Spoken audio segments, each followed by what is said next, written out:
It's noon here in Ventnor City, New Jersey, and our nation's capital, Washington, D.C. And this is CarEdge Live for Wednesday, October 2nd, with your host, me, Ray, and well, with Mr. Clutch himself, Zach.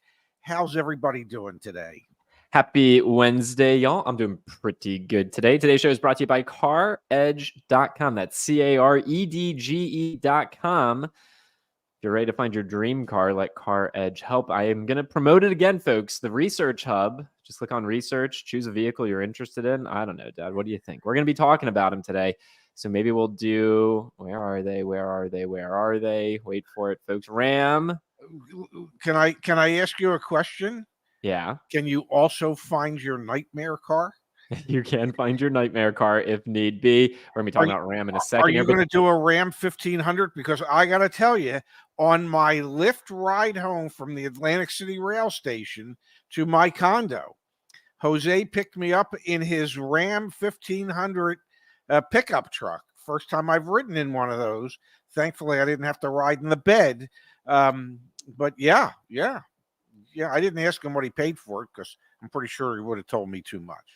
So if you go to that Research Hub, folks, 100% free, like I was saying a moment ago, it'll share all the information that I just pulled up on the screen and so much more. The big story, Dad, is we've got more Q3 sales data, and it is bad. The car market is collapsing in a lot of ways, and for specific brands in particular. We have sales up a little bit at Ford, down at General Motors, like we talked about yesterday. Nissan's in trouble, Stellantis is in trouble, and Toyota and Honda both had fewer sales than anticipated. The big news break from today, though, I'm going to scroll down. Wait for it. I'm waiting. Stellantis struggles continued in the third quarter with volume dropping 20% on weaker Jeep and Ram sales. It was the company's fifth straight decline in a year. In year-to-year, quarterly volume. Deliveries fell 6% at Jeep, 19% at Ram, 43% at Dodge, 47% at Chrysler, and 29% at Alfa Romeo. This comes on the heels of deliveries for Toyota, the news we got yesterday, being down 20% as well. So, Dad, but look at the good news. Look at the good news. Fiat, on a volume of 316 units being sold, posted a sales gain during the latest quarter. What does that tell you about the previous quarter? All right, man. I said car market collapse. Do you agree? Do you disagree? Well, you're my son. I love you. I'll defend you as much as I can. But your hyperbole tends to get the better of you most times. Is it a collapse? No, it's not. I mean, it's not like, tomorrow there's not going to be a car industry, an auto industry. But it signals a weakness in the automotive industry, and in my mind, it signals that weakness is based on affordability. So, yeah, collapse? No. Weakness? Yeah. Concerning? I would think to a certain degree, absolutely, for any number of these players. Let's look at the brands, all of them, Dad. BMW sales year over year down 6.9% for the third quarter. Mini sales down 33%. We're going to brush over Rolls-Royce here. We've got Ford as a whole with Lincoln involved at 0.7% up. So yeah, barely up. Let's look at General Motors, Dad, down 1.9%, with Chevy leading the way in the declines at 6.1% decline in sales. Acura sales off 10% year over year, even though Honda is up 10%. You've got then at Hyundai Kia, Dad, a 0.4% decline, so pretty much flat. Mazda sales up 25%, so huge winner. Yes. Mitsubishi sales up 42%, so to your comments about affordability, maybe that's a little bit of a bright light. But look at this, Dad, Nissan and Infiniti down 12%, Nissan down almost 1.5% year over year in terms of sales. Rivian sales up 7.7%. And then, Dad, you've got Stellantis, where those huge woes continue. We just mentioned them. 19.8%, call it 20% decline in Stellantis sales. Subaru sales up 4.9%. You've got Toyota here with that 10% decline just there at Toyota for the quarter over quarter, even worse. When you look at just deliveries, Audi sales down 21.5%. Volkswagen Group sales, like the market contracted, and many of these brands were negatively impacted. Indeed. And we're looking at quarterly results. We're not just looking at September results. And the industry publication Automotive News had started tempering what the results for September were going to look like last week. When they said, well, with a quirk in the number of sale days and the schedule and this and that, sales are going to be down. So they knew it was happening. I had a sense it was happening. Um, it's not good when you have a quarter over quarter decline.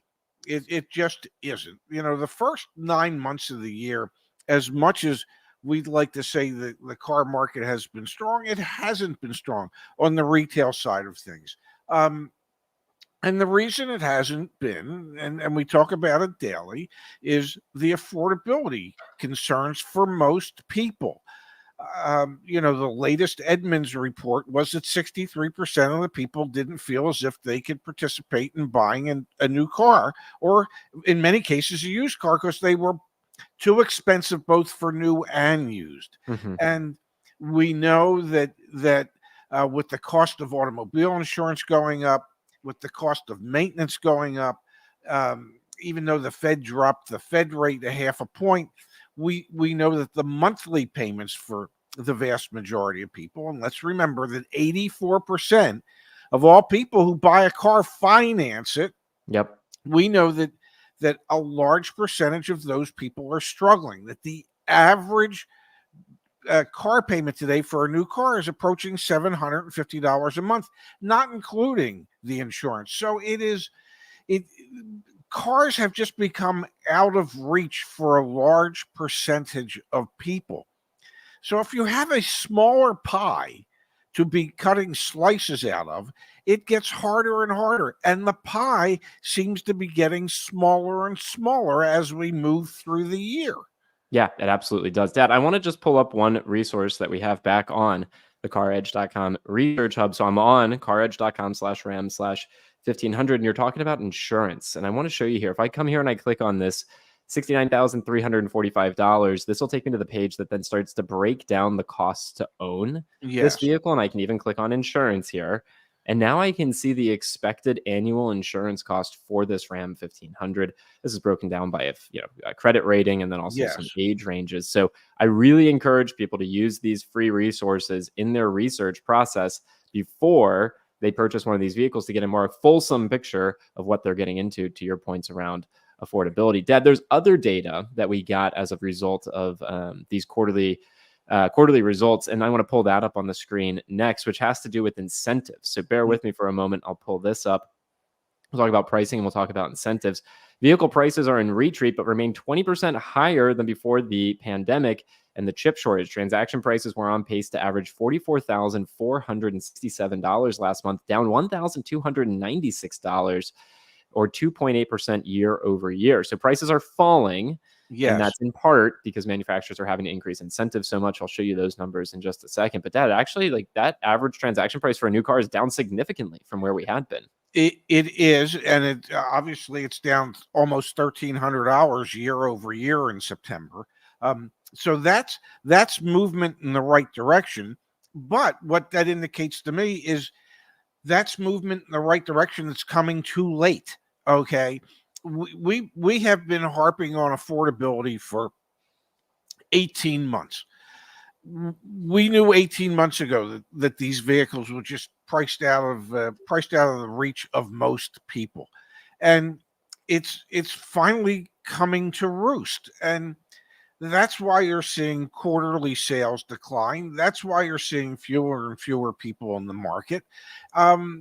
But yeah, it's good news that the average transaction prices are coming down and that they've come down as much as they have. I can assure you that in the comments section for this video, when it turns into a video, that people will say, I haven't seen any price declines in our area. Just to reiterate, they're not going to necessarily advertise their cheapest price.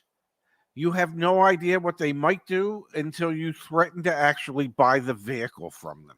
I will say, yeah, go ahead. I will say that's the other thing that we're working on back on these damn pillar pages, man. Back on these pages is you actually have, let me go back to it. Got to find it on here. Oh, You're we might not have any Ram may 1500 I deals. say something? Yeah. You have so much information on these pages. It is absolutely stunning. Here's actual transaction prices from CarEdge community members. So here you go. You no longer can say, "Oh, it's not happening in my neighborhood." No, we have actual transactions that our community is uploading or our concierges are completing on behalf of our car buying service customers. So I just wanted to blurt that out, Dad. We actually do have transaction data. We are going to make more and more and more of it accessible so that people can be more informed about, hey, prices are coming down, because you're right. You don't know until you contact the dealer, but now you can know. You can know. And we're going to obviously tie back each of those deals to each of the dealers. Like, it should be, give us some more time. We've been working on this for years, but like you should be able to walk into a dealership and know what they sold their last Ford F-150 for and know if you're getting a good or a bad deal. We're very close to that. And that is a wonderful thing. And one of the things that we always harp on is that people need to do their due diligence. They need to do their research. And if I may, not to be self-serving, but this is going to be self-serving. And then we'll move to the incentives data. Yes. Absolutely. I don't know of any other automotive website that you can go to and get all that wealth of information in one place, so that you can, as a consumer, make the most informed decision you possibly can.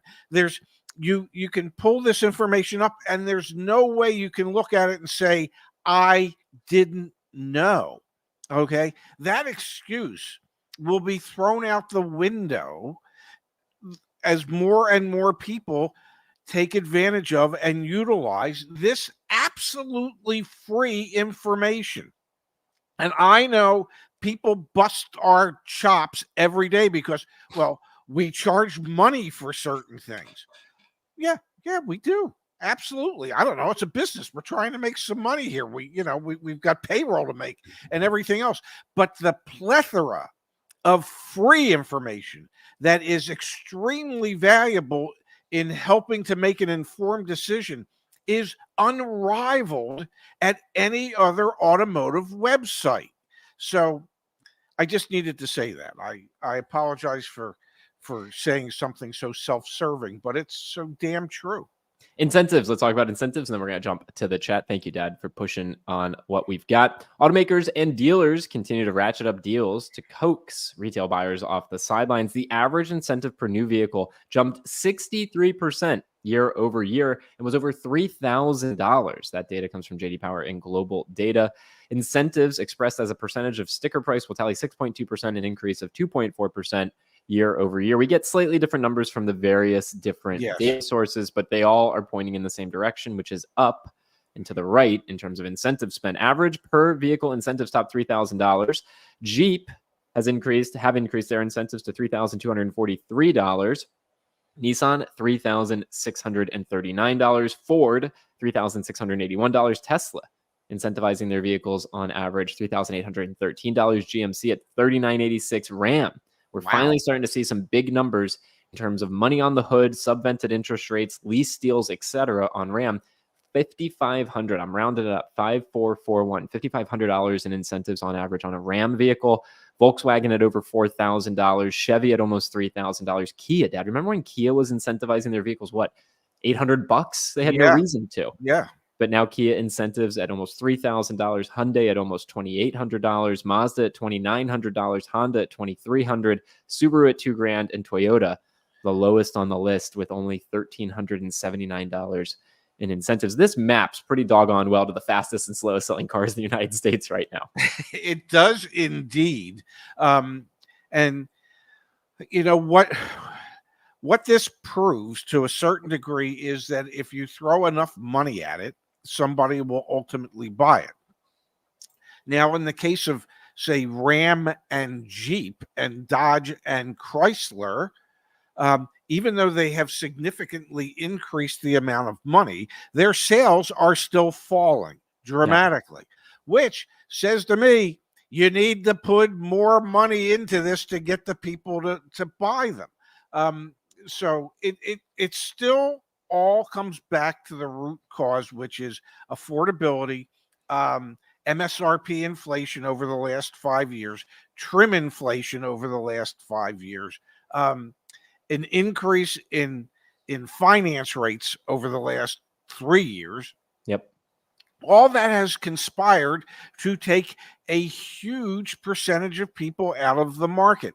And the only way we're going to get them back in the market is through greater incentives and in producing more. And I know every dealer out there is going to say, when I say this, we need to have more entry level vehicles.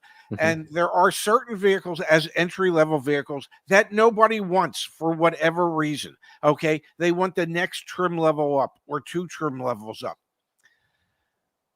I don't know. Every time I ordered entry level Cooper hardtops, Countryman, Yeah.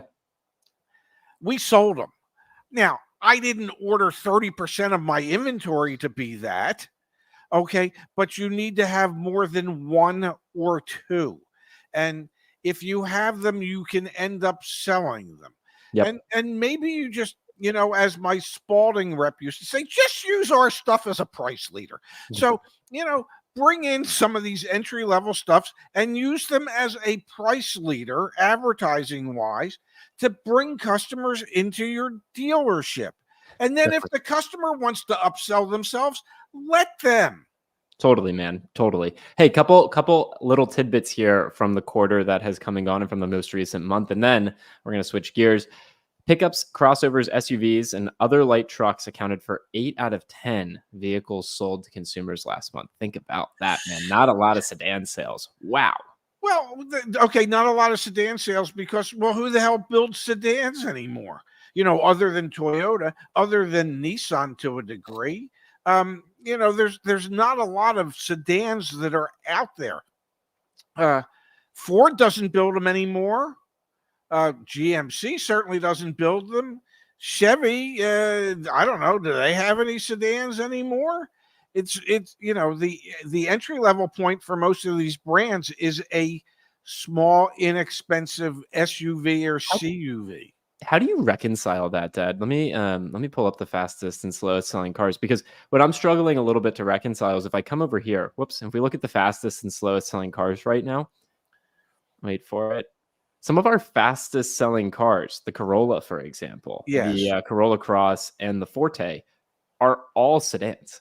Okay, so well, I don't think the Corolla Cross is considered a sedan. Okay, so the Corolla hatchback, Yes, the sedans for Toyota would be the Corolla, the Camry, the Crown. Okay, but the Corolla hatchback, I think, also fits into this. It's a hatchback. It's not a sedan. Okay, fine, whatever. We've got 2 sedans on the fastest selling cars list. Let's go look at the slowest selling cars list. I guess the Jaguar XF, that's a sedan. Giulia's a sedan. Sedan. So half of our slowest selling cars are sedans, but there are 2 sedans that are the fastest selling. What's the price point? $25,000? Yes. And $22,000. Yes. So sedans can sell. They just need to be priced right. That's my and wait. Actually, sorry. Let me go back up here. The sedans that are the slowest selling: $58,000, $53,000, $65,000, $117,000, and $128,000 respectively. Well, yeah, sure, because everybody in America is walking around with, I don't know, an extra $128,000 to buy their next vehicle. It's all about price points. Okay, I'm telling you, order in the entry level vehicles, use them as price leaders to bring customers into your store. You don't have to have them as 30% of your inventory. Have them as 10% or 8% or 5%, as opposed to the 1 or 2% that you currently carry. And as the manufacturer, offer them up to your dealers. Encourage your dealers to order these vehicles, to utilize them as price leaders to help draw traffic to the store. If the customer wants to step themselves up to the next trim level, I used to teach my salespeople, if a customer didn't know exactly what they wanted, always show them the least expensive option they have initially. and let them say, well, I want a little more equipment than that. Okay, let me show you the next level up. But always start at the least expensive and let them work their way up on their own. That way you didn't push it on them. And the point is that you can use cheap sedans as price leaders, cheap vehicles as price leaders to bring customers in. And if they step themselves up to the next level, then they step themselves up to the next level. And if certain people realize all they can afford is that entry level vehicle, then let them buy it. Damn it. The hope is that somewhere in the future, their earnings potentials will increase and they'll be able to buy more expensive vehicles moving forward. And you'll be able to keep them as a customer. It just, I truly simplify things. It just doesn't seem that hard. I hear you loud and clear, Dad. Let me show you some more data. And then, like I said, we're going to the chat. More consumers are agreeing to longer loan terms to counter higher new vehicle prices. Edmund said almost 7 out of 10 new vehicle loans had terms over 60 months in the last quarter, and 84-month auto loan terms are on the rise, accounting for almost 20% of new vehicle auto loans, which is craziness. New vehicle buyers are taking on $1,000 a month and higher payments at near record levels. The share of consumers taking on loans with new vehicle monthly payments of $1,000 or more was 17.4%. Last quarter, Edmund said, marking the 6th consecutive quarter that the share of $1,000 a month payments was above 17%. That's a bad mix. We've got more and more people taking on $1,000 a month plus payments, and also more and more people extending their terms to be longer and longer.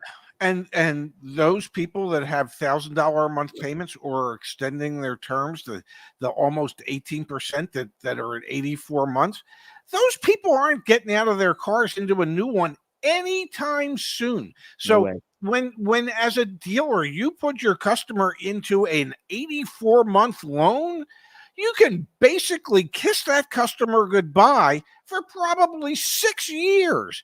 When in the past you would almost expect them to come back every 3 years. You are assuring that you are doubling their length of ownership of that current vehicle. And let's explain why. Because you're going to be, as a consumer, in such a negative equity position. Yes. You're going to owe way more than that car's actually worth. Way, way more than what that car's actually worth. Yes, absolutely. And it's frightening to me that more and more people don't understand that. And it's even more frightening to me that those who run these major manufacturing corporations don't understand that. And that by doing what they're doing, they keep shrinking the pool of people who can actually buy their vehicles. Yeah. That's the part that I really don't understand.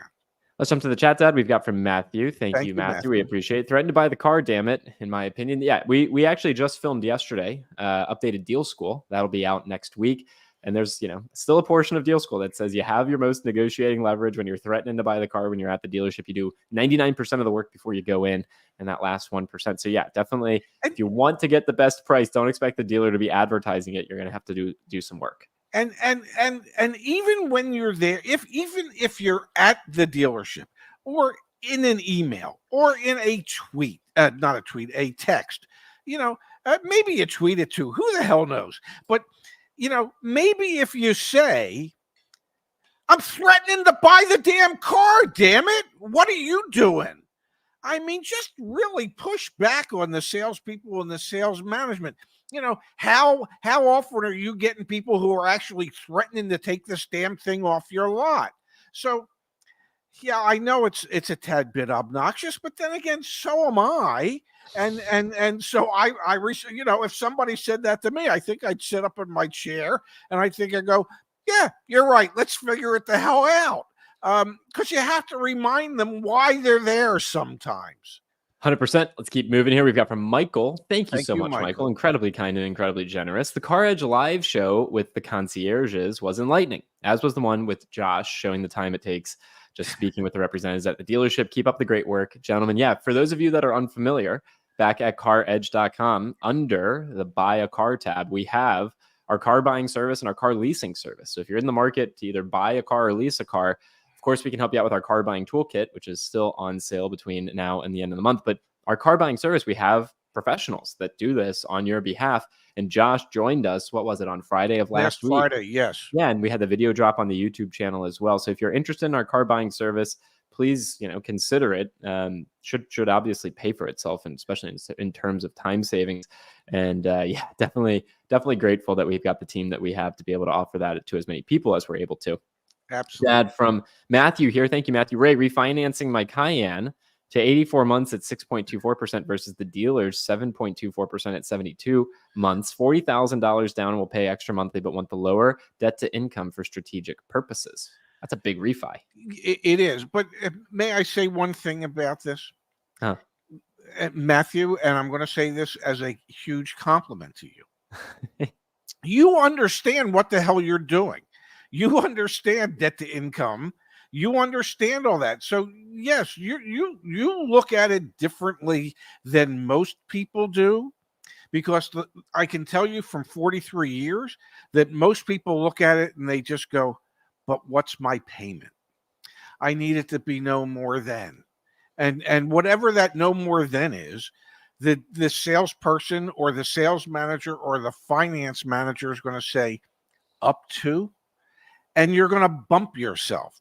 So you are the anomaly. You are not the average customer. So kudos to you, Matthew.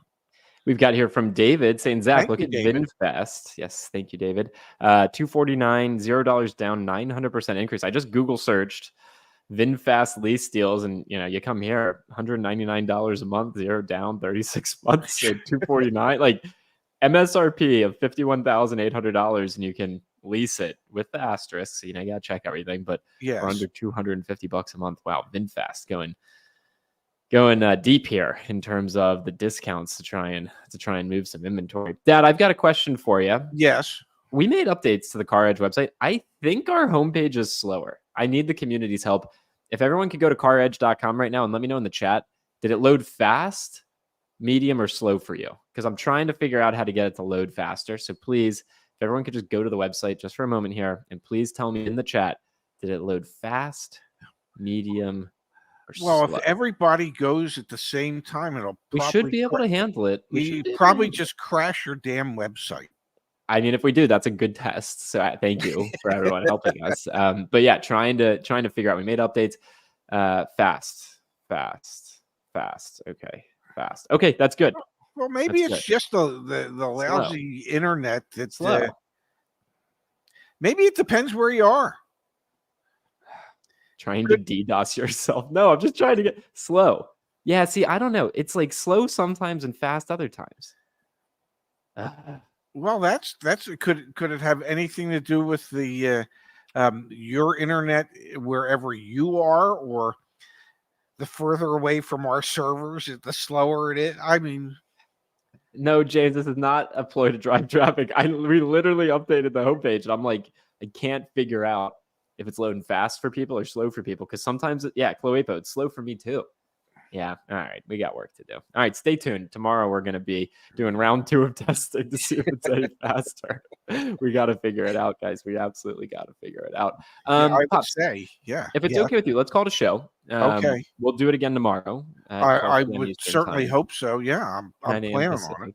We should have a landing page tomorrow as well for Deal School. So if you want to be notified when Deal School launches, it's coming soon. We have an ebook, a companion ebook that you'll be able to download with it as well. So really excited for that, for all the people that are thinking about buying a car between now and the end of the year. Deal School is updated, refreshed. We have all sorts of slides, an ebook, the whole 9 yards. So that's coming soon.